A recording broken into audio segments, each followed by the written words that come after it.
இப்போ நம்ம பார்க்க போகிற டாபிக் ரொம்ப ரொம்ப முக்கியமான டாபிக். பாலிட்டியை பொறுத்த வரைக்கும் உள்ளாட்சி அமைப்புகள். இந்த உள்ளாட்சி அமைப்புகள் அப்படின்னா என்ன அப்படின்னா, இப்போ நம்ம எங்கே இருக்கோம்?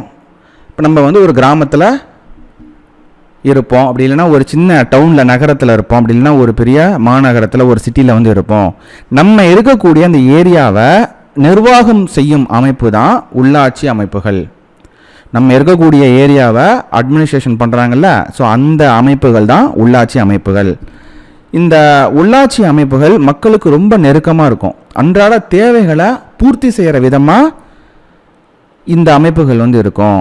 இதோட உறுப்பினர்களை மக்களாகிய நாம் தான் தேர்ந்தெடுக்கிறோம்.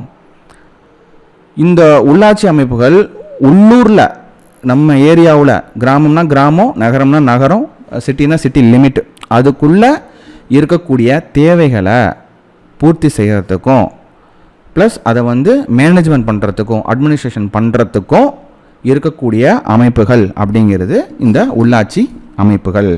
இன்னும் சொல்லப்போனால், நம்ம ஒரு பகுதியில் இருக்கோம், நமக்கு ஒரு இருப்பிடச் சான்றிதழ் வேணும், இல்லை நம்மளோட பிறப்பு இறப்பை பதிவு பண்ணணும், நமக்கு ஒரு வருமான சான்றிதழ் வேணும்.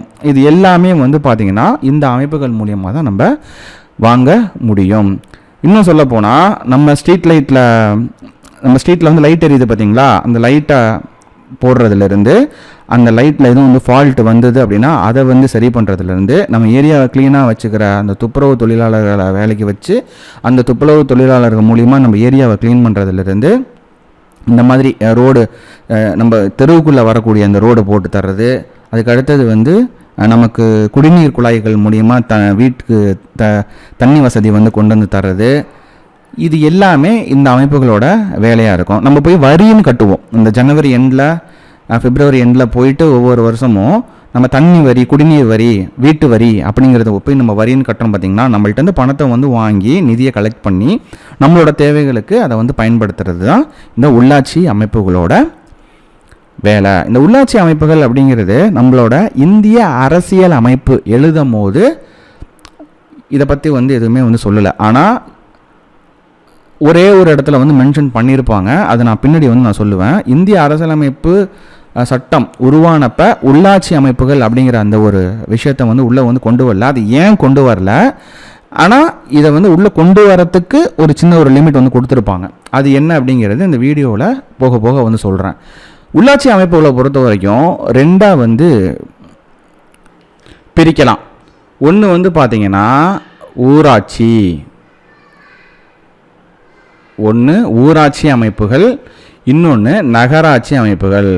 நகராட்சி அமைப்புகள் இந்த மாதிரி ரெண்டாக பிரிக்கலாம். இந்த ஊராட்சி அமைப்புகள் அப்படிங்கிறது நம்மளோட இந்திய அரசியல் அமைப்பு பகுதி 9 வரும். இது நோட் பண்ணிக்கோங்க, பகுதி 9 வரும். இதோட ஆர்டிகல்ஸ் அப்படிங்கிறது சரத்து 243 243, அடுத்தது 243 ஏன்னு ஆரம்பிக்கும். ABCDE அப்படின்னு சொல்லி போய் 243 ஓ வரைக்கும் இருக்கிறது ஊராட்சி அமைப்புகளோட சரத்துகள். நகராட்சி அமைப்புகள் அப்படிங்கிறது இதோட சரத்தும் பார்த்தீங்கன்னா பகுதி, இது பகுதி 9A வரும். இதோட சரத்துக்கள் அப்படிங்கிறது 243 Pல ஆரம்பித்து PQRS அப்படின்னு சொல்லி போய் Z வரையும் போயிட்டு, அப்புறம் ZA, ZB, ZC, ZD அப்படின்னு சொல்லிட்டு 243 ZG வரைக்கும் போகும். இதுதான் ஊராட்சி அமைப்புகள், நகராட்சி அமைப்புகளோட சரத்துக்கள். இந்த ஊராட்சி அமைப்புகள் அப்படிங்கிறது 73வது சட்ட திருத்தத்தின்படி சேர்க்கப்பட்டது. நகராட்சி அமைப்புகள் அப்படிங்கிறது 74வது சட்ட திருத்தத்தின்படி சேர்க்கப்பட்டது. இதுதான் இந்த உள்ளாட்சி அமைப்புகள்லேயே இந்த ஆர்டிகல்ஸ் ரிலேட்டடாக வர இன்ஃபர்மேஷன் ரொம்ப ரொம்ப ரொம்ப முக்கியமான இன்ஃபர்மேஷன். நான் திரும்ப சொல்கிறேன், உள்ளாட்சி அமைப்புகள் அப்படிங்கிறத நம்ம ரெண்டாக பிரிக்கலாம். ஒன்று ஊராட்சி அமைப்புகள், இன்னொன்று நகராட்சி அமைப்புகள். இந்த ஊராட்சி அமைப்புகள் அப்படிங்கிறது 73வது சட்டத்திருத்தத்தின்படி சேர்க்கப்பட்டது. இதோட ஆர்டிகல் இது பகுதி 9 வரும். ஆர்டிகல் 243 243 ஓ வரைக்கும் வரும். ABCD அப்படின்னு ஓ வரையும். நகராட்சி அமைப்புகள் அப்படிங்கிறது 74வது சட்டத்திருத்தத்தின்படி பகுதி ஏன்னு சேர்க்கப்பட்டது. 74வது சட்டத்திருத்தத்தின்படி சேர்க்கப்பட்டது. பகுதி ஏன்னு சொல்லி இருக்கும். அதில் ஆர்டிகல்ஸ் அப்படிங்கிறது 243 P-லேருந்து, ஓக்கு அடுத்தது பி தானே, அந்த P-லேருந்து இசட் வரைக்கும், அப்புறம் இசட் ABCDEFG வரைக்கும் இருக்கிறது தான் வந்து இதோட ஆர்டிகல்ஸ். இது நீங்கள் தெளிவாக தெரிஞ்சிட்டாலே உள்ளாட்சி அமைப்புகள் அப்படிங்கிறது ஈஸி. இப்போ உள்ளாட்சி அமைப்புகள் அப்படிங்கிறதுனா என்ன அப்படிங்கிறது உங்களுக்கு தெரிஞ்சிருக்கும். அதோட ஆர்டிகல்ஸ் என்ன அப்படிங்கிறது நம்ம தெரிஞ்சிருக்கோம். ஓகே, இதோட தோற்றம் மற்றும் வரலாறு என்னன்னு பார்ப்போம். இந்தியாவில் உள்ளாட்சி அமைப்புகள் பழங்காலத்திலிருந்தே நடைமுறையில் இருந்திருக்கு. பண்டைய காலம்னு எடுத்துக்கிட்டால் சோழர் காலத்தில் குடவோலை முறை மூலம் கிராம நிர்வாகம் சிறப்பாக நடைபெற்றது. இதுதான் ஜனநாயகத்தின் ஆரம்ப புள்ளியாக இருந்தது. காஞ்சிபுரம் மாவட்டம் உத்தரமேனூர் கல்வெட்டில் உள்ளாட்சி அமைப்புகள் பற்றி கிபி 919 922 ஆண்டுகளில் விரிவாக குறிப்பிடப்பட்டுள்ளது. அடுத்தது பிரிட்டிஷ் காலம்னு எடுத்துக்கிட்டால் 1688, இது வந்து ஒரு பாக்ஸ் இன்ஃபர்மேஷனாக வந்து ஸ்கூல் புக்கில் வந்து கொடுத்துருப்பாங்க 6th ஸ்டாண்டர்ட் புக்கில். 1688 தான் சென்னை மாநகராட்சி உருவானது. இதுவே இந்தியாவின் முதல் மாநகராட்சி ஆகும். இந்தியாவின் முதல் மாநகராட்சி. உலக அளவில் எடுத்துக்கிட்டால் இது வந்து 2வது மாநகராட்சி. அப்போ உலக அளவில் முதல் மாநகராட்சி எது அப்படின்னு பார்த்தீங்கன்னா லண்டன் மாநகராட்சி தான் உலக அளவில் முதல் மாநகராட்சி. இந்திய அளவில் சென்னை மாநகராட்சி தான் 2வது மாநகராட்சி. இந்திய அளவில் முதல் மாநகராட்சி. எப்போ உருவாக்கப்பட்டதுன்னா 1688 உருவாக்கப்பட்டது. அடுத்தது ரிப்பன் பிரபு 1882. இவர் தான் உள்ளாட்சி அரசாங்கத்தின் தந்தை என அழைக்கப்படுகிறார். இது ரொம்ப முக்கியம். இவரது தீர்மானம் உள்ளாட்சி அமைப்புகளுக்கு ஒரு முறையான சட்ட வடிவத்தை கொடுத்தது. இது வந்து ரொம்ப ரொம்ப ரொம்ப ரொம்ப இந்த உள்ளாட்சி அமைப்பு தினம் அப்படிங்கிறது ஒவ்வொரு வருஷமும் நவம்பர் 1ஆம் தேதி நம்ம கடைபிடிச்சிட்டு வரோம். நவம்பர் 1 இது வந்து ரொம்ப ரொம்ப முக்கியமான விஷயம். நவம்பர் 1ங்கிறது. இது கூடவே இன்னும் கொஞ்சம் எக்ஸாம் பாயிண்ட் ஆஃப் வியூவில் இந்த உள்ளாட்சி அமைப்புகள் கடந்து வந்த பாதை இல்லைனா வந்து உள்ளாட்சி அமைப்புகள் ஆரம்ப புள்ளியிலேருந்து கொஞ்சம் வந்து பார்த்துடலாம். கிராம உள்ளாட்சி மன்றங்களை 1830ஆம் ஆண்டு, ஓகேங்களா, 1830ஆம் ஆண்டு ஆங்கில அரசாங்கத்தில் பணியாற்றிய சார்லஸ் மெட்காப் அப்படிங்கிறவர் இந்த கிராம உள்ளாட்சி மன்றங்களை குட்டி குடியரசு அப்படின்னு பாராட்டியிருப்பார். அப்புறம் 1842 வருஷம் 1842 வருஷம் வங்காள மக்கள் சட்டம் அப்படின்னு ஒரு சட்டம் வந்து கொண்டு வந்திருப்பாங்க. இதுதான் இந்தியாவில் இயற்றப்பட்ட முதல் உள்ளாட்சி சட்டம்.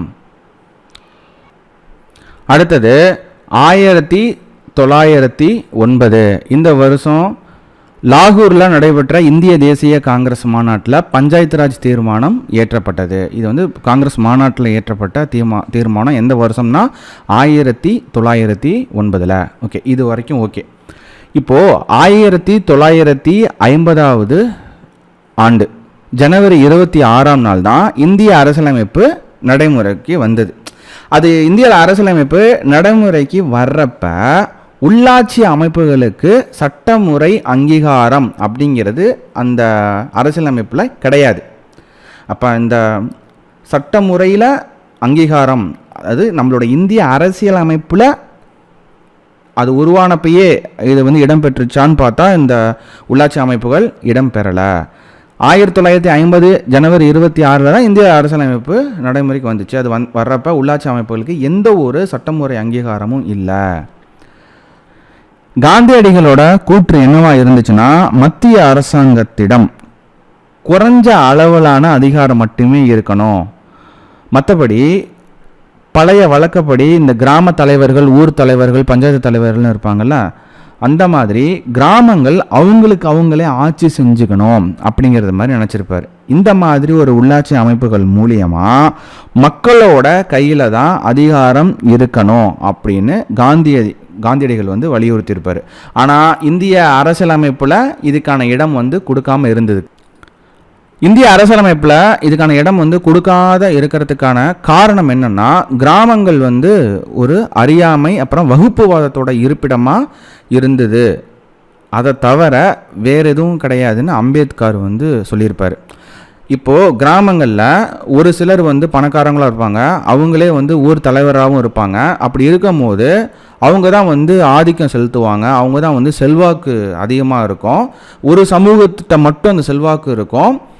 இன்னொரு கடைகோடியில் இருக்கக்கூடிய இல்லை வந்து விளிம்பு நிலையில் இருக்கக்கூடிய வறுமை நிலையில் இருக்கக்கூடிய மக்கள்கிட்ட அதிகாரமும் இருக்காது, அதுக்கான ஒரு செல்வாக்கும் இருக்காது. இப்படி இருக்கும் போது கிராமங்களில் நம்ம இந்த மாதிரியான விஷயத்தை வந்து நம்ம கொடுக்கும் போது என்ன ஆகும்னா, நம்ம படத்துலலாம் பார்ப்போம்ல, பணக்காரன் வந்து ஒரு பஞ்சாயத்து தலைவராக இருப்பான், அவனோட பசங்க வந்து ஏதாவது தப்பு பண்ணிட்டாங்க அப்படின்னா குறைஞ்சமான தண்டனை இருக்கும். இல்லைன்னா அந்த ஊரில் வேறு யாராவது வந்து தப்பு பண்ணிட்டாங்க அப்படின்னா தண்டனைகள் வந்து கடுமையாக இருக்கும்.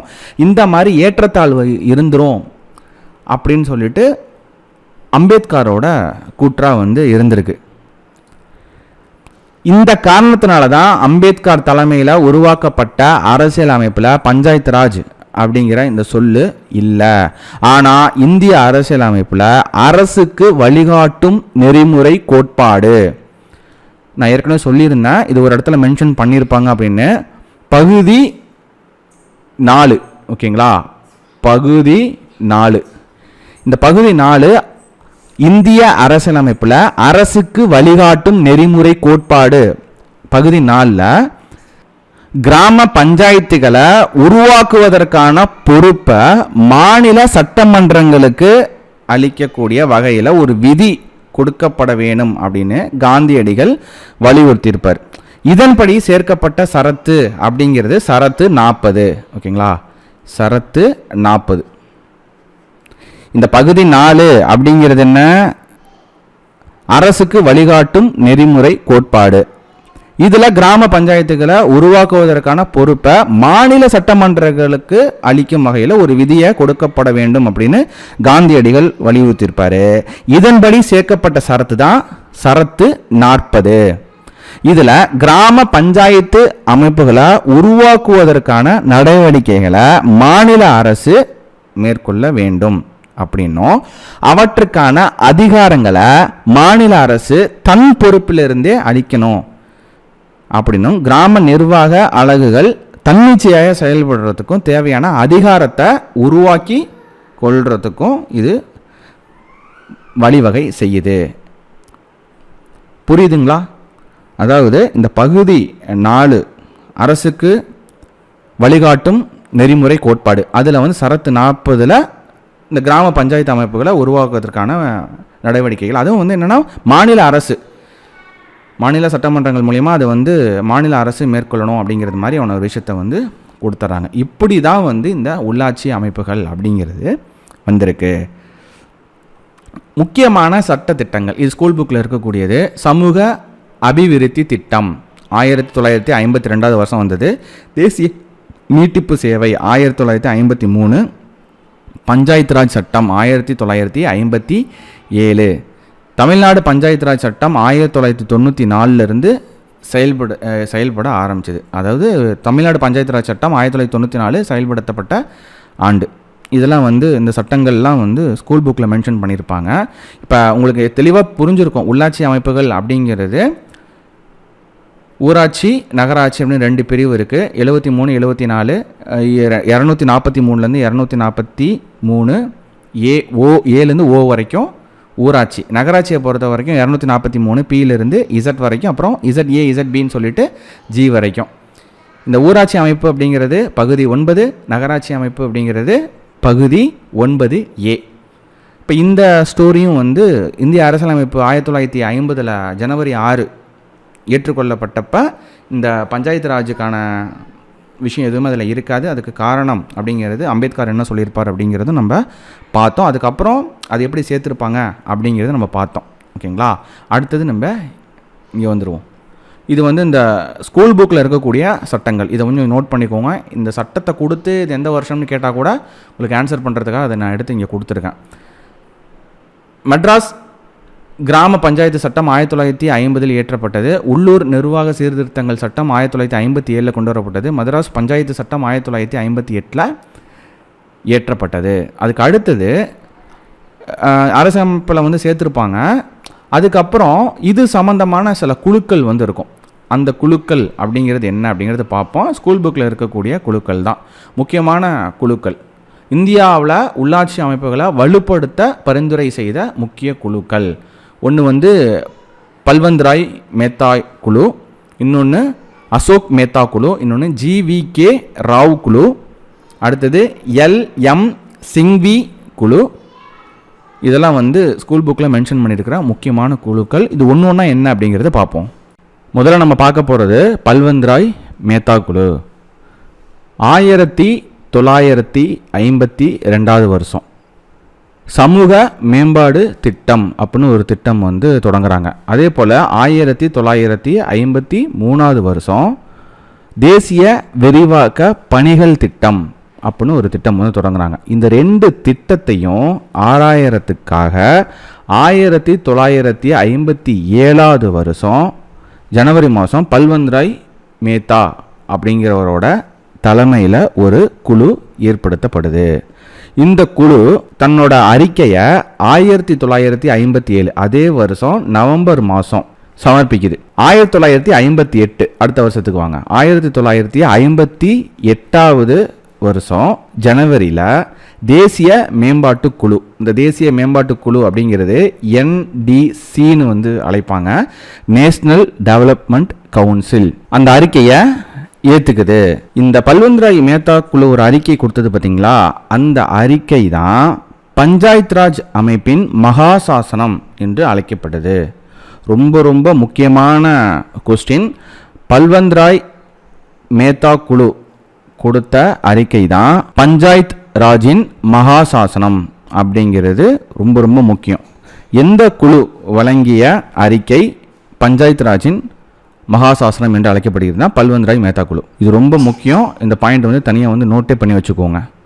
இந்த குழு என்ன பரிந்துரை கொடுக்குது அப்படின்னா 3 அடுக்கு பஞ்சாயத்து முறையை இந்த குழு வந்து பரிந்துரை செய்யுது. அதான் நம்ம இங்கே கொடுத்துருக்குறோம். ஒன்று கிராம பஞ்சாயத்து. கிராம பஞ்சாயத்து அப்படிங்கிறது கிராம அளவில்.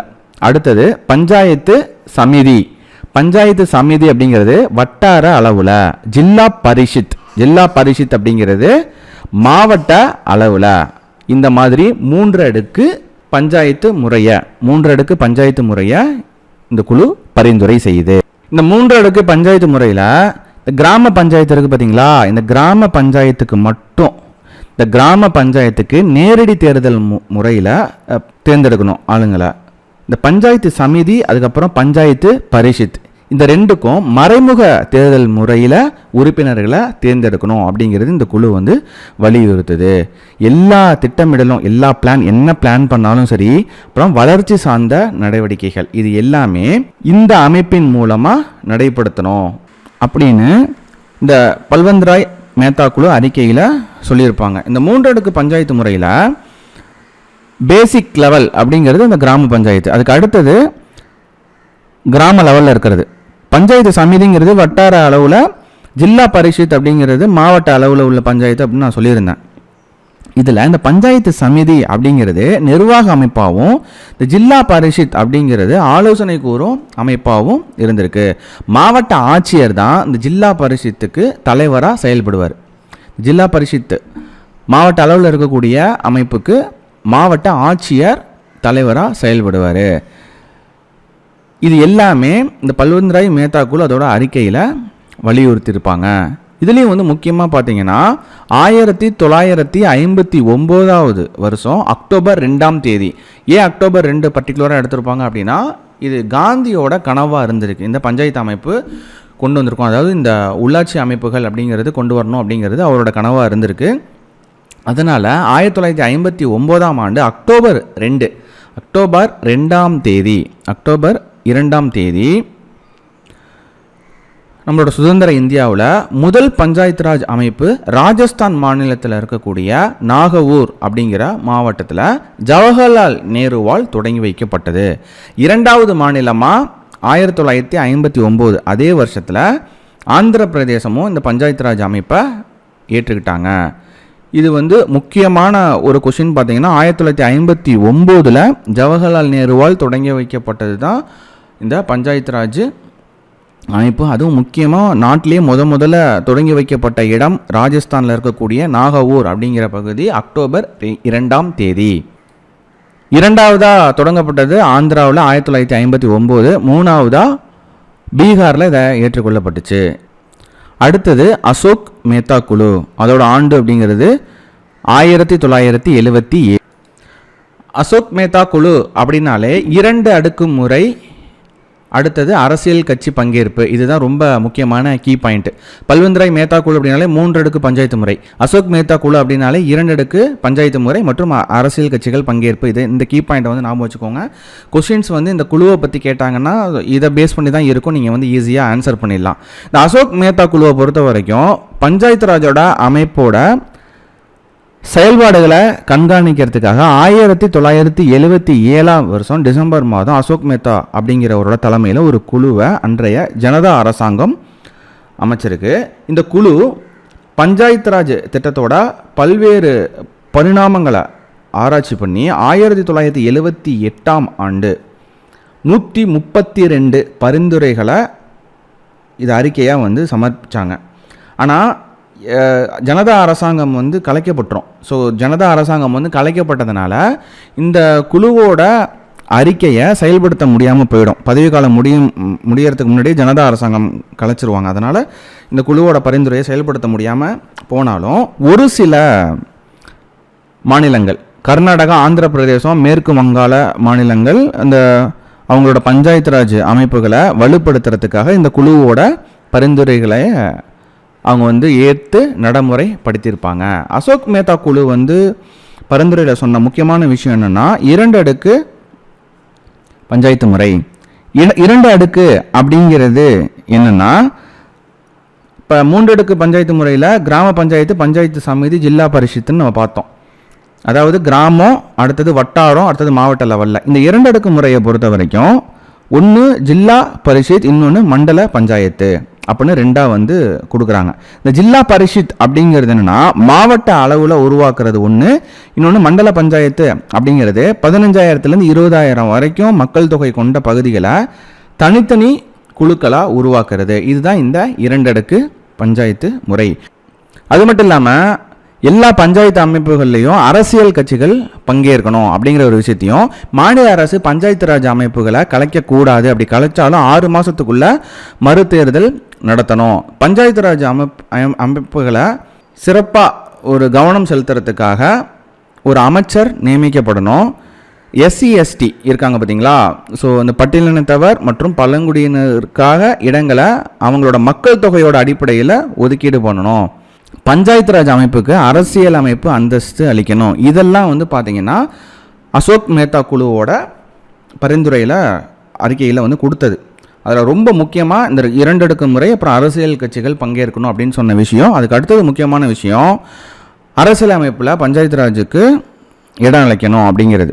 பஞ்சாயத்து ராஜ் அமைப்பிற்கு அரசியலமைப்பு அந்தஸ்து அளிக்கணும் அப்படிங்கிற அந்த விஷயம். அதுக்கப்புறம் தான் ஜனதா கட்சி வந்து ஜனதா அரசு கலைக்கப்பட்டுரும். அதனால் இந்த குழுவோட பரிந்துரைகள் செயல்படாமல் போயிடும்.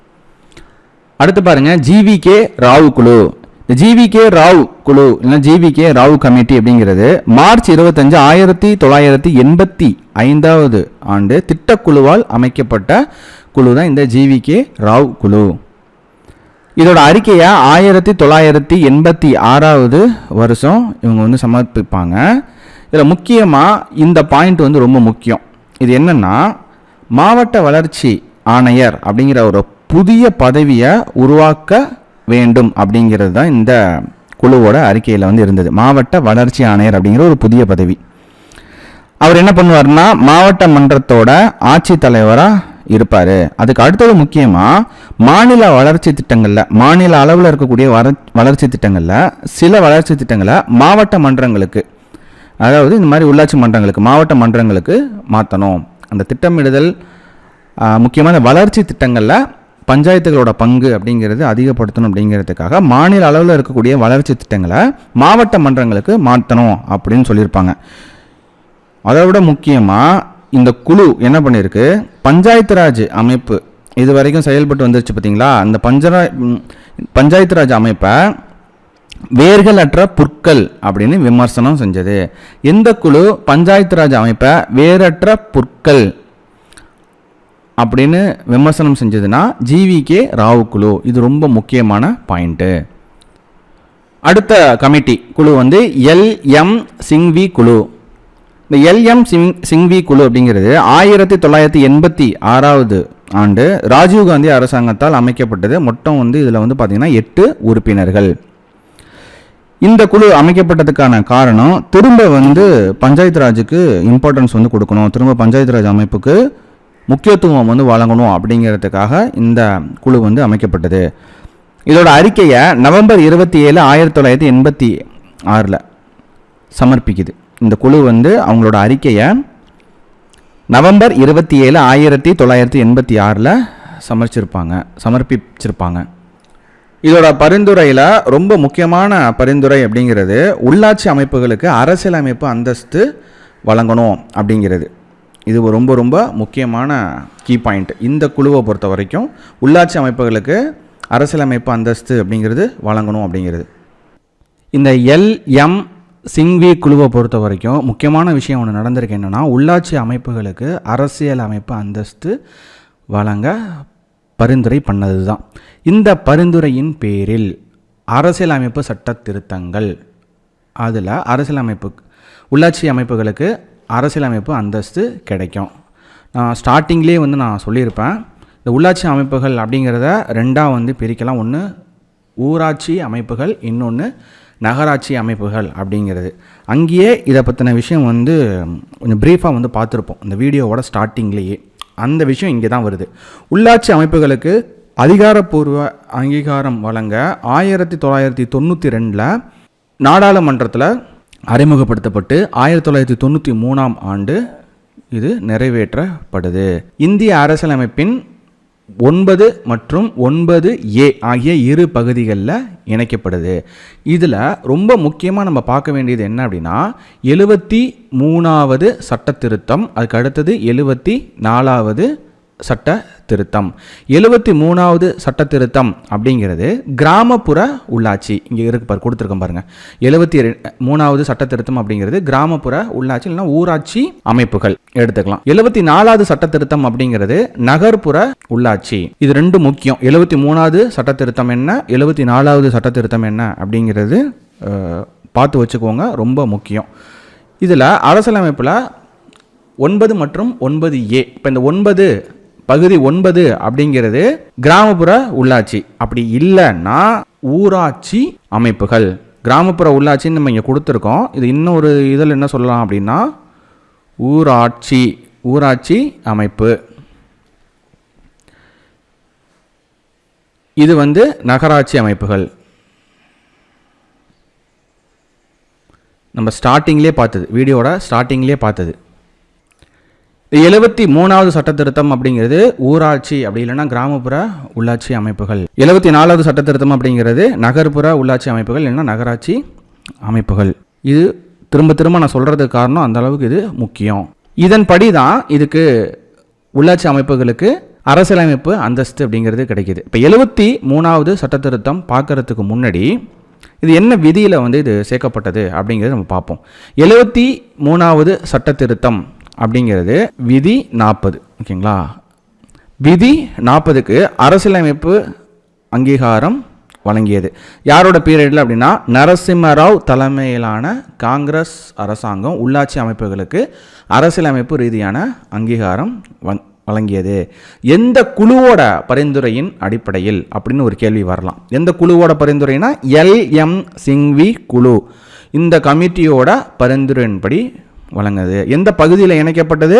பகுதி 9 இணைக்கப்பட்டது. விதிகள், இதோட விதிகள் அப்படிங்கிறது 243, அதாவது 243லிருந்து 243 வரைக்கும். 243 அப்புறம் 243 ABCDE இப்படின்னு சொல்லிட்டு வரைக்கும் இருக்கும். இதோட அட்டவணை அப்படிங்கிறது 11வது அட்டவணை. அடுத்தது துறைகள் அப்படிங்கிறது 29 துறைகள். இது ரொம்ப முக்கியம். அடுத்தது 74வது சட்ட திருத்தம் அப்படிங்கிறது நகர்ப்புற உள்ளாட்சி அப்படி இல்லைன்னா நகராட்சி அமைப்புகள் அப்படிங்கிறது நம்ம பார்த்தோம். இது வந்து பகுதி 9A இதில் இணைக்கப்பட்டது. இதோட அட்டவணை அப்படிங்கிறது 12வது அட்டவணை. இதோட துறைகள் அப்படிங்கிறது 18 துறைகள். இதோட அமைப்பு எப்படி இருக்குன்னா பேரூராட்சி, நகராட்சி, மாநகராட்சி அப்படின்னு 3 வந்து பிரிக்கலாம். 73வது சட்ட திருத்தம் கிராமப்புற உள்ளாட்சி அப்படின்னா ஊராட்சி அமைப்பை பொறுத்த வரைக்கும் கிராமப்புற பஞ்சாயத்து, ஊராட்சி ஒன்றியம், அடுத்தது மாவட்ட ஊராட்சி அப்படிங்கிறது பிரிக்கலாம். இதோட சரத்துக்கள் அப்படிங்கிறது 243 பியில் ஆரம்பித்து 243 ZG வரைக்கும். பிக்கு அப்புறம் PQRS அப்படின்னு சொல்லிட்டு Z வரையும் போவோம். அதுக்கப்புறம் ZA, ZB, ZC, ZD, ZE, ZF, ZG வரைக்கும். உள்ளாட்சி அமைப்புகளை பொறுத்த வரைக்கும் இந்த சட்ட திருத்தம் அப்படிங்கிறது ரொம்ப முக்கியமான ஒன்றா இருக்குது. ஏன்னா இதுக்கு அப்புறம் தான் இந்த உள்ளாட்சி அமைப்புகளுக்கு அரசியலமைப்பு அந்தஸ்து அப்படிங்கிறது கிடைக்கிது. மேலே சரத்துக்கள் வந்து பார்த்தோம் பார்த்தீங்களா, 243 அப்புறம் 243 ABCDன்னு ZZ வரைக்கும் வந்து நம்ம வந்து பார்த்தோம். அதில் ரொம்ப முக்கியமான சில சரத்துக்களை இப்போ பார்ப்போம். ஆர்டிக்கல் 243B என்ன சொல்லுதுன்னா, 20 லட்சத்திற்கு மிகாமல் உள்ள மாநிலங்கள் அப்புறம் யூனியன் பிரதேசங்களை தவிர மற்ற இடங்களில் கிராமம், ஒன்றியம் மற்றும் மாவட்டம் கொண்ட 3 அடுக்குமுறை ஏற்படுத்த வேண்டும். அதாவது கிராமம், ஒன்றியம் அப்படிங்கிறது இங்கே என்னென்னா வட்டம் அப்புறம் மாவட்டம். கிராமம், வட்டம், மாவட்டம் அப்படிங்கிற 3 அடுக்குமுறை அப்படிங்கிறது இங்கே மென்ஷன் பண்ணியிருக்காங்க. அடுத்தது ஆர்டிக்கல் 243D, சரத்து 243D, இடஒதுக்கீடு பெண்கள் மற்றும் SC ST பிரிவினருக்கு. அடுத்தது ஆர்டிக்கல் 243G என்ன சொல்லுதுன்னா, பஞ்சாயத்துகளின் அதிகாரங்கள் மற்றும் பொறுப்புகள். அப்புறம் 43I, 243I மாநில நிதி ஆணையம், நிதி பங்கீடு குறித்த பரிந்துரைக்க. அடுத்தது 243K மாநில தேர்தல் ஆணையம், தேர்தல்களை நடத்த. அடுத்தது ஆர்டிக்கல் 40. ஆர்டிக்கல் 40 என்ன சொல்லுதுன்னா, கிராம பஞ்சாயத்துகளை அமைக்க அரசு நடவடிக்கை எடுக்க வேண்டும். இது அரசு நெறிமுறை கோட்பாடு. இதன்படி தான் அந்த 73வது சட்ட திருத்தம் அப்படிங்கிறது கொண்டு வந்திருப்பாங்க கிராம ஊராட்சி அமைக்கிறதுக்காக. இந்த விதி அப்படிங்கிறது ரொம்ப ரொம்ப முக்கியம். நம்ம ஸ்டார்டிங்லேயும் பார்த்தோம், அதுக்கப்புறம் கொஞ்சம் முன்னாடியும் வந்து பார்த்தோம். இந்த ஆர்டிக்கல் 40 கிராம பஞ்சாயத்துக்களை அமைக்க அரசு நடவடிக்கை எடுக்க வேண்டும் அப்படிங்கிறது நம்மளோட அரசியல் அமைப்பிலேயே வந்து இடம்பெற்றிருக்கும். இதை சேர்க்க சொன்னது அப்படிங்கிறது காந்தியடிகள், அதன்படி வந்து அம்பேத்கர் வந்து சேர்த்துருப்பார். இது எல்லாமே நம்ம ஸ்டார்டிங்லேயே வந்து பார்த்துருப்போம் இந்த ஆர்டிக்கல் 40 பற்றி.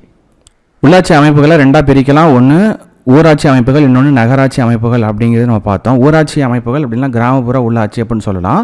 இந்த கிராமப்புற உள்ளாட்சியை கிராம ஊராட்சி, ஊராட்சி ஒன்றியம், அடுத்தது மாவட்ட ஊராட்சி அப்படிங்கிறது பிரிக்கலாம். 3ஆக வந்து பிரிக்கலாம். இது எல்லாமே 73வது அரசியலமைப்பு சட்டத்திட்டத்தின்படி கிராமப்புற உள்ளாட்சி அமைப்புகள் 3 அடுக்கு முறையை கொண்டிருக்கு. அதுதான் இந்த கிராம ஊராட்சி, ஊராட்சி ஒன்றியம், மாவட்ட ஊராட்சி. இதே இங்கிலீஷில் பார்த்தீங்கன்னா village panchayat, panchayat union, district panchayat. இந்த கிராம ஊராட்சியை பொறுத்த வரைக்கும் இது உள்ளாட்சி அமைப்போட ஒரு அடிப்படை அழகாக இருக்குது. இது மக்கள் தொகைக்கு ஏற்ப வார்டுகளாக பிரிக்கப்பட்டு ஊராட்சி தலைவர் மக்களால் நேரடியாக தேர்ந்தெடுக்கப்படுகிறார். இந்த பாயிண்ட் ரொம்ப முக்கியம். கிராம ஊராட்சி இந்த அமைப்புக்கு தலைவர் எப்படி தேர்ந்தெடுக்கிறாங்க, மக்களால் நேரடியாக தேர்ந்தெடுக்கப்படுறதா இங்கே இந்த பாயிண்ட் ரொம்ப முக்கியம். அடுத்தது ஊராட்சி ஒன்றியம்.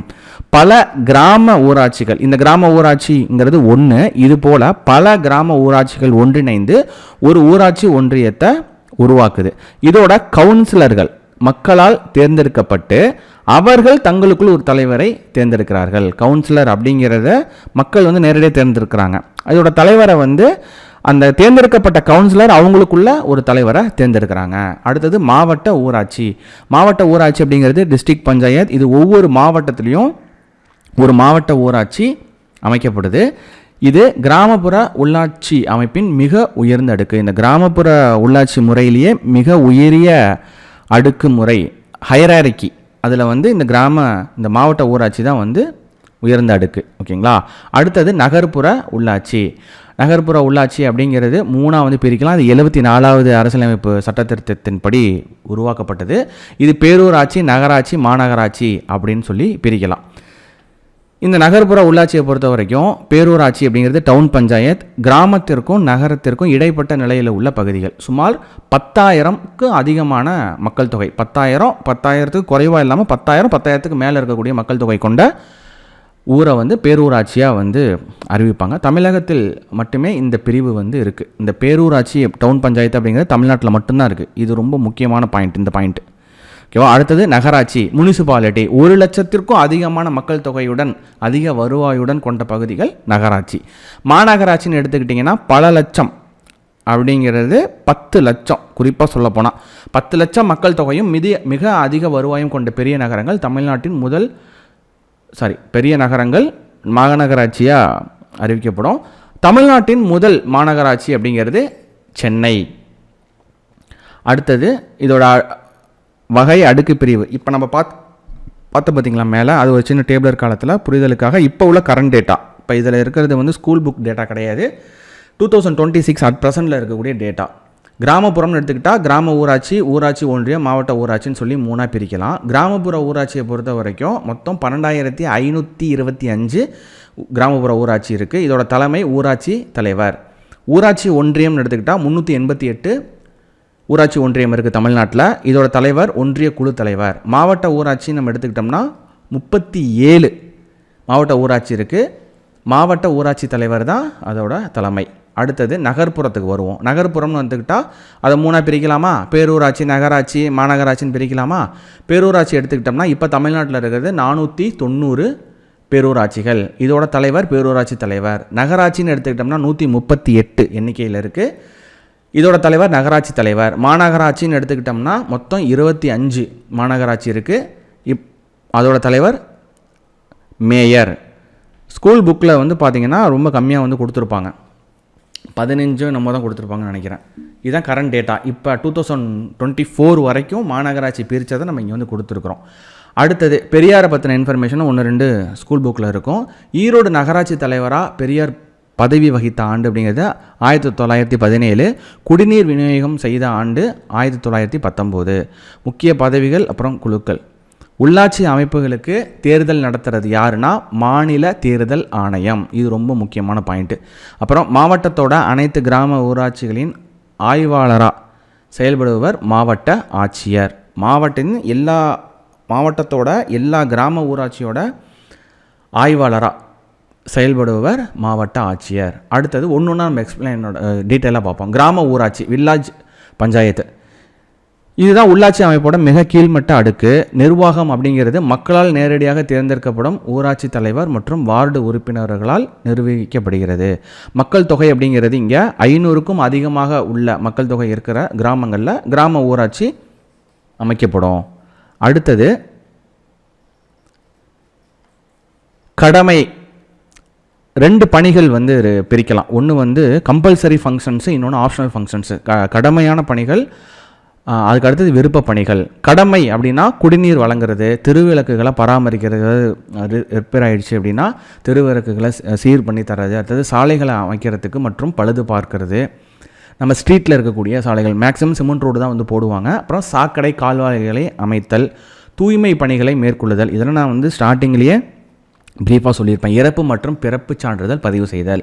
விருப்ப பணிகள் அப்படிங்கிறது தெருக்களில் மரங்களை நடுதல், இதெல்லாம் விருப்ப பணிகள். விளையாட்டு மைதானங்களை பராமரித்து தர்றது, நூலகங்கள் மற்றும் படிப்பு வட்டங்களை அமைக்கிறது, சந்தை மற்றும் திருவிழாக்கான இடங்களை ஒழுங்குபடுத்தி தரதெல்லாம் இவங்களோட விருப்ப பணிகளை. நம்ம போய் ரெக்வஸ்ட் வந்து வச்சோம் அப்படின்னா சந்தை அமைச்சு தர்றது, அப்புறம் திருவிழாக்களுக்கு இடங்களை ஒழுங்குபடுத்தி தருவாங்க. அடுத்தது வருவாய் ஆதாரங்கள். இதுக்கு உண்டான அந்த கிராம ஊராட்சிக்கான வருவாய் ஆதாரம்னு பார்த்தீங்கன்னா சொத்து வரி, தொழில் வரி, வீட்டு வரி, குடிநீர் வரி, கடைகள் மற்றும் சந்தைகள் மீதான வரி. இந்த பாயிண்ட் ரொம்ப முக்கியம். அதிக கிராம ஊராட்சிகள் உள்ள மாவட்டம் அப்படிங்கிறது திருவண்ணாமலை. மொத்தம் வந்து 860 கிராம ஊராட்சிகள் இருக்குது. அடுத்தது கிராம சபைக்கு வருவோம். இந்த கிராம சபையை என்ன சொல்கிறாங்கன்னா மக்களாட்சியின் ஊற்றுக்கண் அப்படின்னு சொல்கிறாங்க. இதோட உறுப்பினர்கள் அந்தந்த ஊராட்சியின், அதாவது ஒரு கிராம ஊராட்சி இருக்குன்னா அந்த கிராம ஊராட்சியோட வாக்காளர் பட்டியலில் இடம்பெற்றுள்ள எல்லா வாக்காளர்களும் இதோட உறுப்பினர்கள். கூட்டங்கள் நடைபெறும் முக்கிய நாட்கள்னால் ஆண்டிற்கு பொதுவாக 6 முறை வந்து கட்டாயமாக கிராம சபை கூட்டங்கள் நடத்தப்பட வேண்டும். இது வந்து நம்மளோட தமிழ்நாடை பொறுத்த வரைக்கும். இந்தியா ஃபுல்லாக எடுத்துக்கிட்டோம்னா 4 தடவை வந்து நடத்துகிறாங்க. ஒரு சில இடத்துல வந்து 2 தடவை நடத்துகிறாங்க. ஆனால் ரூல்ஸ் என்ன சொல்லுது அப்படின்னா ஒரு வருஷத்துக்கு கட்டாயமாக 2 தடவைனாச்சும் வந்து இந்த கிராம சபை கூட்டம் வந்து நடத்தணும் அப்படின்னு சொல்லுது. ஆனால் நம்ம தமிழ்நாட்டில் 6 முறை கிராம சபை கூட்டம் வந்து நடத்தப்படுது. ஸ்கூல் புக்கில் வந்து 4 தடவைன்னு சொல்லி மென்ஷன் பண்ணியிருப்பாங்க. அதுக்கப்புறம் 2 தடவையை வந்து இன்க்ரீஸ் பண்ணியிருப்பாங்க. அது நம்ம இப்போ பார்ப்போம். ஜனவரி 26 என்னென்ன நாளில் கிராம சபை கூட்டங்கள் நடக்குது அப்படின்னு பார்ப்போம். இது ரொம்ப முக்கியம், அந்த டேட் முக்கியம். அந்த எதனால் அந்த நாள் நடக்குது அப்படிங்கிற அந்த ரீசனும் வந்து முக்கியம். ஜனவரி 26 குடியரசு தினம் அன்று நடக்குது. அப்புறம் மே 1 மே தினம் தொழிலாளர் தினத்தை முன்னிட்டு நடக்குது. அப்புறம் ஆகஸ்ட் 15 சுதந்திர தினத்தன்னைக்கு நடக்குது. அக்டோபர் 2 காந்தி ஜெயந்தி அன்னைக்கு நடக்குது. ஏன்னா காந்தி முக்கியமாக வந்து காந்தி தான் வந்து ஸ்டார்டிங்கில் நம்ம என்ன பார்த்தோம், காந்தி தான் வந்து முன்னெடுப்பு வந்து பண்ணியிருப்பார் பஞ்சாயத்து ராஜ் வந்து அமைக்கிறதுக்காக. அடுத்தது மார்ச் 22 உலக தண்ணீர் தினம், நவம்பர் 1 உள்ளாட்சி தினம். இந்த நாட்களெல்லாம் கிராம சபை கூட்டங்கள் அப்படிங்கிறது நடக்குது. அடுத்தது கிராம சபையோட முக்கிய நோக்கம் அப்படிங்கிறது என்னன்னு பார்த்தீங்கன்னா, கிராமத்தோட வரவு செலவு கணக்குகளை மக்கள்கிட்ட சமர்ப்பித்து ஒப்புதல் பெறுறது. உங்கள் கிராமத்துக்கு உங்கள்கிட்ட வாங்கின காசில் நம்ம செலவு பண்ணுறோம், அதுக்கு நீங்கள் தான் வந்து அத்தாரிட்டி, நீங்கள் தான் வந்து பார்த்துக்கோங்க அப்படின்னு காட்டுறது. அப்புறம் அரசு நலத்திட்டங்களுக்கு பயனாளிகளை தேர்வு செய்கிறது. இலவச வீடு, முதியோர் ஓய்வூதியம். அப்புறம் கிராமங்களில் அரசு நலத்திட்டங்கள் வந்து கொண்டு வராங்க அப்படின்னா கிராமங்களில் தகுதியானவர்களை வந்து கிராமமே சேர்ந்து முடிவு பண்ணுறது. ஏன்னா உனக்கு கொடுத்துட்டேன் எனக்கு கொடுத்துட்டேன் அப்படின்னு இல்லாமல் அவங்களே முடிவு பண்ணுறது. இலவச வீடு, முதியோர் ஓய்வூதியம், இது போன்ற விஷயம்லாம் வந்து பண்ணுறது இதோட நோக்கம். அடுத்தது கிராமத்தோட வளர்ச்சி பணிகள், சாலை அமைக்கிறது, குடிநீர், மின்விளக்கு. இன்னமும் குடிநீர் வராத கிராமங்கள், சாலை அமைக்கப்படாத கிராமங்கள், மின்விளக்கு இல்லாத கிராமங்கள் நிறைய வந்து இருக்குது. ஓகேங்களா? மின்விளக்கு அப்படிங்கிறது வீடுகளில் வந்து கொடுத்துருப்பாங்க. தெருக்களில் வந்து மின்விளக்கு ரொம்ப வந்து கம்மியான மின்விளக்குகள் மட்டுமே இருக்கும். அந்த மாதிரிலாம் கிராமங்கள் வந்து இன்னமும் இருக்க தான் செய்யுது. இதை குறித்து விவாதித்து தீர்மானம் நிறைவேற்றுறது தான் இதோட நோக்கம். அடுத்தது ஊராட்சி ஒன்றியம். ஊராட்சி ஒன்றியம் அப்படிங்கிறது பல கிராம ஊராட்சிகள் ஒன்றிணைக்கப்பட்டு உருவாகிறது ஒரு ஊராட்சி ஒன்றியம். இதோட அமைப்பு அப்படிங்கிறது வார்டு உறுப்பினர்கள், ஊராட்சி ஒன்றிய குழு உறுப்பினர்கள், பஞ்சாயத்து யூனியன் வார்டு மெம்பர்ஸ் மக்களால் நேரடியாக தேர்ந்தெடுக்கப்படுறாங்க. இதோட தலைவர் இவங்களுக்குள்ள ஒருத்தரை தலைவராக வந்து தேர்ந்தெடுத்துப்பாங்க. ஏற்கனவே நம்ம பார்த்தோம். பொதுவாக 5000 மக்கள் தொகைக்கு ஒரு உறுப்பினர் அப்படிங்கிற விதத்தில் வார்டுகள் பிரிக்கப்படுது. ஊராட்சி ஒன்றிய உறுப்பினர்கள், கவுன்சிலர்கள் மக்களால் நேரடி தேர்தல் மூலம் 5000 மக்கள் தொகைக்கு ஒருவர் என்ற அடிப்படையில் தேர்ந்தெடுக்கப்படுகிறார். தலைவர் மற்றும் துணைத் தலைவர் யாருன்னு பார்த்தீங்கன்னா, தேர்ந்தெடுக்கப்பட்ட வார்டு உறுப்பினர்கள், நம்மளால் தேர்ந்தெடுக்கப்பட்ட வார்டு உறுப்பினர்கள் இருக்காங்கல்ல, அவங்களுக்குள்ள ஒருவரை ஊராட்சி ஒன்றிய குழு தலைவராகவும் ஒருவரை துணைத் தலைவராகவும் மறைமுக தேர்தல் மூலிமா தேர்ந்தெடுக்கப்படுறாங்க. இவங்களோட பதவிக்காலம் அப்படிங்கிறது 5 ஆண்டுகள். அதிக ஊராட்சி ஒன்றியங்கள் கொண்ட மாவட்டம் அப்படிங்கிறது இப்போ இருக்கிற update 2026 update.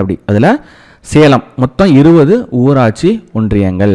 School book இன்ஃபர்மேஷனில் Villupuram மாவட்டம் அப்படிங்கிறது கொடுத்துருப்பாங்க. ஸ்கூல் புக்கில் விழுப்புரம் கொடுத்துருப்பாங்க. விழுப்புரம் மாவட்டத்தோட இப்போதைய நிலை அப்படிங்கிறது 13 ஊராட்சி ஒன்றியங்கள் மட்டுமே இருக்குது. விழுப்புரம் மாவட்டத்திலிருந்து கள்ளக்குறிச்சியை தனி மாவட்டமாக பிரித்ததுனால விழுப்புரத்தோட ஊராட்சி ஒன்றியங்களோட எண்ணிக்கை குறைஞ்சிருச்சு.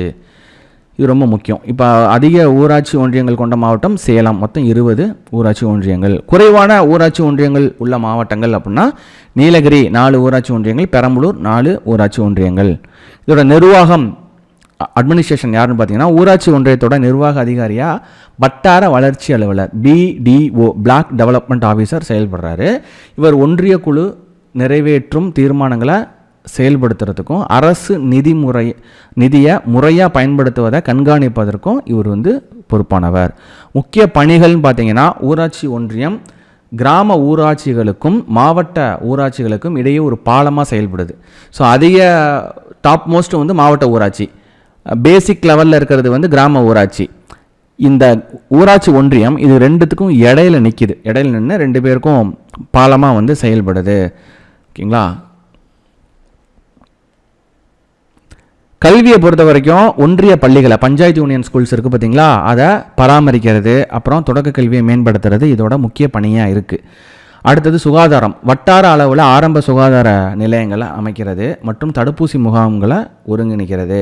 அதாவது கிராம ஊராட்சிக்கு அடுத்த நிலையில் இருக்கக்கூடிய ஊராட்சி, இந்த ஊராட்சியிலே இது எல்லாமே கிடைக்கிது. கல்வி, அடுத்தது சுகாதாரம், அடுத்தது கட்டமைப்பு இன்ஃப்ராஸ்ட்ரக்சரை பொறுத்த வரைக்கும் சாலைகளை அமைக்கிறது, அப்புறம் சிறு பாலங்கள் கட்டுதல், குடிநீர் திட்டங்களை செயல்படுத்துறது. இதெல்லாம் சமூக நலனை பொறுத்த வரைக்கும் ஊரக வேலைவாய்ப்பு திட்டங்கள், சுய உதவி குழுக்கள் மூலமாக சத்துணவு திட்டங்களை மற்றும் சத்துணவு திட்டங்களை கண்காணிக்கிறது. இதெல்லாம் ஊராட்சி ஒன்றியத்தோட பணியாக இருக்குது. வேளாண்மையை பொறுத்த வரைக்கும் விவசாயிகளுக்கு தேவையான விதைகள் மற்றும் உரங்களை மானியத்தில் விநியோகம் செய்கிறத மேற்பார்வையிடுதல், இதெல்லாம் வந்து இதோட வேலையாக இருக்குது. இதுக்கு நிதி எப்படி வந்து பணம் வருது அப்படின்னா, மத்திய மற்றும் மாநில அரசுகளின் பல்வேறு திட்டங்களுக்கான மானியங்கள், அந்த மானியம் கொடுக்குறாங்கல்ல, அந்த மானியங்கள் கொடுக்கக்கூடிய அமௌண்ட் வந்து இதுதான் வந்து ஃபினான்சியல் சோர்ஸு. மாநில நிதிக்குழு மற்றும் மத்திய நிதிக்குழு வழங்கும் நிதி ஒதுக்கீடு, உள்ளூர் அளவில் வசூலிக்கப்படும் சில குறிப்பிட்ட கட்டணங்கள், வரிகள்லாம் கொடுப்பாங்கள்ல, அந்த இது. அடுத்தது மாவட்ட ஊராட்சி. மாவட்ட ஊராட்சியை பொறுத்த வரைக்கும் தமிழ்நாட்டில் ஊரக உள்ளாட்சி அமைப்பின் உச்சமட்ட அமைப்பு இந்த மாவட்ட ஊராட்சி. இது 73வது அரசியலமைப்பு சட்டத்திட்டத்தின்படி உருவாக்கப்பட்ட 3 அடுக்கு பஞ்சாயத்து ராஜ் முறையின் மேலடுக்கு ஆகும். அமைப்பு அப்படிங்கிறது இதோட ஸ்ட்ரக்சர் பார்த்திங்கன்னா, மாவட்ட ஊராட்சியின் வார்டு உறுப்பினர்கள் மக்கள் மூலம் நேரடியாக தேர்ந்தெடுக்கப்படுகிறார்கள். மாவட்ட ஊராட்சி உறுப்பினர்கள் மக்களால் நேரடியாக தேர்தல் மூலம் 50,000 மக்கள் தொகைக்கு ஒருவர் என்ற அடிப்படையில் கிராம ஊராட்சி மக்கள் மூலம் தேர்ந்தெடுக்கப்படுகின்றனர். இதோட தலைவர் எப்படி தேர்ந்தெடுக்கிறாங்க அப்படின்னா, தேர்ந்தெடுக்கப்பட்ட வார்டு உறுப்பினர்கள் தங்களுக்குள்ள ஒருவரை தலைவராக, ஒருவரை துணைத் தலைவராகவும் மறைமுக தேர்தல் மூலிமா தேர்ந்தெடுத்துக்கிறாங்க. இவங்களோட பதவி காலம் அப்படிங்கிறது 5 ஆண்டுகள். நிர்வாக அதிகாரி அப்படிங்கிறது மாவட்ட ஊராட்சியோட நிர்வாக பணிகளை கவனிக்க ஒரு செயலாளர் நியமிக்கப்படுகிறார். இவர் ஊரக வளர்ச்சித்துறையின் உதவி இயக்குனர் அந்தஸ்தில் இருப்பார். மாவட்ட ஆட்சியர், டிஸ்ட்ரிக்ட் கலெக்டர் இருக்கார் பார்த்தீங்களா, இவர் தான் மாவட்ட ஊராட்சியின் செயல்பாடுகளை கண்காணிக்கும் அதிகாரத்தை பெற்றிருப்பார். முக்கிய பணிகள்னு பார்த்தீங்கன்னா, திட்டமிடலை பொறுத்த வரைக்கும், பிளானிங்கை பொறுத்த வரைக்கும் மாவட்டத்தோட பொருளாதார வளர்ச்சி மற்றும் சமூக நீதிக்கான திட்டங்களை உருவாக்கி மாவட்ட திட்டக்குழுவிட்ட இவங்க வந்து சமர்ப்பிச்சிருவாங்க. அடுத்தது கிராம ஊராட்சிகள் மற்றும் ஊராட்சி ஒன்றியங்கள் பணிகளை, இதுக்கு கீழே இருக்கக்கூடிய ஊராட்சி ஒன்றியங்கள் கிராம ஊராட்சிகளோட பணிகளை மேற்பார்வையிடுதல் மற்றும் ஒருங்கிணைத்தல், ஆலோசனை தரதல், இந்த வேலையெல்லாம் இது பண்ணும். அரசு திட்டங்கள், மத்திய மற்றும் மாநில அரசுகள் வழங்கும் நிதியை பயன்படுத்தி மாவட்ட அளவிலான பெரிய வளர்ச்சி பணிகள், சாலைகள், மாவட்டம்னு போயிட்டோம்னா மாவட்டோட தலைநகரம் அப்படின்னு போயிட்டோம்னு வச்சுக்கோங்களேன், உங்களுக்கு அங்கே சாலைகள் பாலங்கள்லாம் வந்து நிறைய அமைக்கிறது மாதிரி இருக்கும். இந்த விஷயத்தை பண்ணுறது. அப்புறம் மாவட்டத்தோட வளர்ச்சி தொடர்பான ஆலோசனைகளை அரசாங்கத்திற்கு வழங்குதல். நம்ம ஏற்கனவே இங்கே சொல்லியாச்சு, இங்கே ஆலோசனை வழங்குறது அப்படின்னு. அடுத்தது நிர்வாக வசதிக்காக ஒரு சில குழுக்கள் வந்து பயன்படப்படும். ஒன்று உணவு மற்றும் விவசாய குழு, கல்விக்குழு, பொது சுகாதாரம் மற்றும் பொதுப்பணிக்குழு, சமூக நீதிக்குழு அப்படிங்கிறது. இதில் குறிப்பு என்ன அப்படின்னா, மாவட்ட ஊராட்சிக்கு நேரடியாக வரி விதிக்கும் அதிகாரம் கிடையாது. மாநில நிதிக்குழு மற்றும் மத்திய நிதிக்குழு வழங்கும் மானியங்கள் மற்றும் அரசு ஒதுக்கீடுகளே இதன் முக்கிய நிதி ஆதாரங்கள். இது ரொம்ப முக்கியமான பாயிண்ட்டு. இதோட அடுக்குமுறை அப்படிங்கிறது இங்கே பார்ப்போம். மேலடுக்கு, உச்சபட்ச மேலடுக்கு அப்படிங்கிறது மாவட்ட ஊராட்சி. இதோட தலைமைனா மாவட்ட ஊராட்சி தலைவர், நிர்வாக அதிகாரினா செயலாளர், உதவி இயக்குனர் அந்தஸ்தில் இருக்கிறவர். இடையடுக்கு அப்படிங்கிறது ஊராட்சி ஒன்றியம் இடைப்பட்ட அந்தஸ்தில் இருக்கிறது. ஒன்றிய குழு தலைவர், ஒன்றிய குழு தலைவர். இதோட நிர்வாக அதிகாரி வட்டார வளர்ச்சி அலுவலர், BDO. அடுத்தது கீழ்மட்ட அடுக்குனா கிராம ஊராட்சினா உங்களுக்கு ஊராட்சி மன்ற தலைவர், இதோட தலைமை பொறுப்பு. நிர்வாக அதிகாரி அப்படிங்கிறது ஊராட்சி செயலாளர். இது வரைக்கும் நம்ம பார்த்தது கிராமப்புற உள்ளாட்சி அமைப்புகள். இப்போ நம்ம நகர்ப்புற உள்ளாட்சி அமைப்புகளை பார்ப்போம். நகர்ப்புற உள்ளாட்சி அமைப்புகளோட தொடக்க நிலையாக இருக்கிறது பேரூராட்சி, நகராட்சி, அதுக்கடுத்து மாநகராட்சி அப்படிங்கிறது வரும். பேரூராட்சி அப்படிங்கிறத பொறுத்த வரைக்கும் 10,000க்கும் அதிகமான மக்கள் தொகை இருக்கக்கூடிய பகுதி. அப்புறம் அதிக வருவாய் மற்றும் பொருளாதார செயல்பாடுகள் நகர்ப்புற தன்மைக்கு ஈக்குவலாக கொண்டிருக்க பகுதிகள். இந்தியாவிலேயே முதல்ல பேரூராட்சி என்ற அமைப்பு அறிமுகப்படுத்திய மாநிலம் தமிழ்நாடு. இது ரொம்ப முக்கியமான பாயிண்ட். இதெல்லாம் தகுதிகள். அமைப்பு ஸ்ட்ரக்சர் வந்து பார்த்தீங்கன்னா, வார்டு உறுப்பினர்கள், பேரூராட்சியோட வார்டு உறுப்பினர்கள் மக்களால் நேரடியாக தேர்ந்தெடுக்கப்படுகிறார்கள். அவங்களோட தலைவர் தேர்ந்தெடுக்கப்பட்ட வார்டு உறுப்பினர்கள் இருக்காங்கல்ல, அவங்க தங்களுக்குள்ள ஒருவரை பேரூராட்சி தலைவராகவும் ஒருவரை துணைத் தலைவராகவும் மறைமுக தேர்தல் மூலியமா தேர்ந்தெடுத்துக்கிறாங்க. ஒரு பதவி காலம் 5 ஆண்டுகள். நிர்வாகம்னு பார்த்தீங்கன்னா, பேரூராட்சியோட நிர்வாக அதிகாரி செயல் அலுவலர். பேரூராட்சிகள் செயல்பாடுகளை கண்காணிக்க மாவட்ட அளவில் பேரூராட்சிகளின் உதவி இயக்குனர், assistant of assistant director of town panchayat அலுவலகம் செயல்படுது. இது பேரூராட்சிகளோட செயல்பாடுகளை கண்காணிக்கிறதுக்கு. முக்கிய பணிகள்னால் தெருவிளக்கு அமைக்கிறது, குடிநீர் விநியோகம் மற்றும் சாலை பராமரித்தல். இது வந்து நகர்ப்புறத்தில். இந்த மக்கள் தொகை அப்படிங்கிறத பொறுத்து தான் இது பிரியும். இது நகர்ப்புறத்தில் இதுதான் இவங்களோட பணி. சுகாதாரம் அப்படின்னா திடக்கழிவு மேலாண்மை, குப்பைகளை அகற்றுறது, கட்டிடம் கட்டுறதுக்காக அனுமதி வழங்குறது, அப்புறம் தொழில் உரிமங்களை முறைப்படுத்துறது, பிறப்பு மற்றும் இறப்பு சான்றிதழை பதிவு செய்கிறது. நிதி ஆதாரங்கள் அப்படிங்கிறது சொத்து வரி, தொழில் வரி, குடிநீர் கட்டணம், கடை வாடகை மற்றும் சந்தை கட்டணங்கள். இதை தவிர மத்திய மற்றும் மாநில அரசுகளோட நிதி ஒதுக்கீடுகளும் வழங்கப்படுது. அடுத்தது நகராட்சி. நகராட்சின்னு எடுத்துக்கிட்டோம்னா பொதுவாக 1 லட்சத்துக்கும் அதிகமான மக்கள் தொகை. இதில் நகராட்சி அவங்களோட வருவாயை பொறுத்து நிலை 1, நிலை 2, அப்புறம் தேர்வு நிலை, சிறப்பு நிலை அப்படின்னு சொல்லி நகராட்சியை வந்து பிரிக்கிறாங்க. தமிழ்நாட்டிலேயே முதல்ல உருவாக்கப்பட்ட நகராட்சி அப்படிங்கிறது வாலாஜாபேட்டை. இது 6th புக்கில் இருக்கக்கூடிய பாக்ஸ் இன்ஃபர்மேஷன் நோட் பண்ணிக்கோங்க, ரொம்ப முக்கியம். நகராட்சிகள் அதிகமாக உள்ள மாவட்டம் எது அப்படிங்கிறது காஞ்சிபுரம் அப்படின்னு சொல்லி ஸ்கூல் புக்கில் கொடுத்துருப்பாங்க. அது வந்து தவறு. அது செங்கல்பட்டு மாவட்டத்தை தனியாக பிரிக்கிறதுக்கு முன்னாடி அது வந்து காஞ்சிபுரமாக இருந்தது. ஆனால் இப்போ 2026 படி அதிக நகராட்சிகள் கொண்ட மாவட்டம் அப்படிங்கிறது செங்கல்பட்டு. மொத்தம் 12 நகராட்சிகள். இதுதான் லேட்டஸ்ட் இன்ஃபர்மேஷன். இதோட ஸ்ட்ரக்சர் வந்து பார்த்திங்கன்னா நகராட்சி வார்டு உறுப்பினர்கள் மக்களால் நேரடியாக தேர்ந்தெடுக்கப்படுகிறார்கள். அப்புறம் தலைவர் வந்து பார்த்திங்கன்னா சேர்மன். வார்டு உறுப்பினர்கள் தங்களுக்குள் ஒருவராக தலைவராகவும் ஒருவராக துணைத் தலைவராகவும் மறைமுக தேர்தல் மூலமாக தேர்ந்தெடுக்கப்படுகிறார்கள். பதவிக்காலம் 5 ஆண்டுகள். இதோட நிர்வாக அதிகாரி யாருன்னா நகராட்சி ஆணையர், முனிசிபல் கமிஷனர். இந்த ஆணையரோட வேலை என்னென்னா நகராட்சி மன்றம் எடுக்கும் தீர்மானங்களை செயல்படுத்துறதுக்கும் நிதி மேலாண்மைக்கும் பொறுப்பானவர் தான் இந்த ஆணையர். முக்கிய பணிகள்னு பார்த்தீங்கன்னா இன்ஃப்ராஸ்ட்ரக்சர் கட்டமைப்பு, நகர சாலைகள், பாலங்கள், அப்புறம் பாதாள சாக்கடைகளுக்கு திட்டங்களை அமைத்து பராமரிக்கிறது. பொது சுகாதாரம்னு பார்த்தீங்கன்னா குப்பைகளை மேலாண்மை செய்கிறது, நகரத்தை சுத்தமாக வச்சுக்கிறது மற்றும் தொற்றுநோய் தடுப்பு நடவடிக்கைகள். அடிப்படை வசதிகள்னு பார்த்தீங்கன்னா பாதுகாக்கப்பட்ட குடிநீர் விநியோகம் மற்றும் தெருவிளக்குகளை அமைக்கிறது. சமூக மேம்பாடில் நகராட்சி பூங்காக்கள், நிறையா நகராட்சியில் பொறுத்த வரைக்கும் நகராட்சி பூங்கான்னு சொல்லி பார்த்துருப்பீங்க. நகராட்சி பூங்காக்கள், விளையாட்டு மைதானங்கள், நூலகங்கள் மற்றும் சந்தைகளை உருவாக்குதல். பிறப்பு மற்றும் இறப்பு மற்றும் திருமண பதிவுகளையும் மேற்கொள்ளுதல் இதோட வேலையாக இருக்குது. நிதி ஆதாரங்கள் அப்படின்னா சொத்து வரி, தொழில் வரி, குடிநீர் மற்றும் பாதாள சாக்கடை கட்டணங்கள், அப்புறம் வணிக உரிம கட்டணங்கள், ட்ரேட் லைசன்ஸ் ஃபீஸ். இதை தவிர மாநில நிதிக்குழுவோட பரிந்துரைப்படி அரசு வழங்கும் மானியங்கள். அடுத்தது உச்சபட்ச அதிகாரம் அப்படிங்கிறது மாநகராட்சி. அந்த 3 இதில் பேரூராட்சி, அதுக்கடுத்தது நகராட்சி, அதுக்கடுத்தது மேல்மட்டம்னு பார்த்திங்கன்னா நகராட்சி. இது நகர்ப்புற உள்ளாட்சி அமைப்புகளில் ஒரு நகரம் மாநகராட்சியை எப்போ அறிவிக்கப்படும் அப்படின்னா அங்கே இருக்கக்கூடிய மக்கள் தொகை அப்புறம் அதோட ஆண்டு வருமானத்தை பொறுத்து. அதாவது பொதுவாக 10 லட்சத்துக்கும் மேலே மக்கள் தொகை கொண்ட நகரங்கள் மாநகராட்சியாக இருக்கிறதுக்கு பரிசீலிக்கப்படும். அது மட்டும் இல்லாமல் அதோட வருமானத்தை பொறுத்தும் அறிவிப்பாங்க.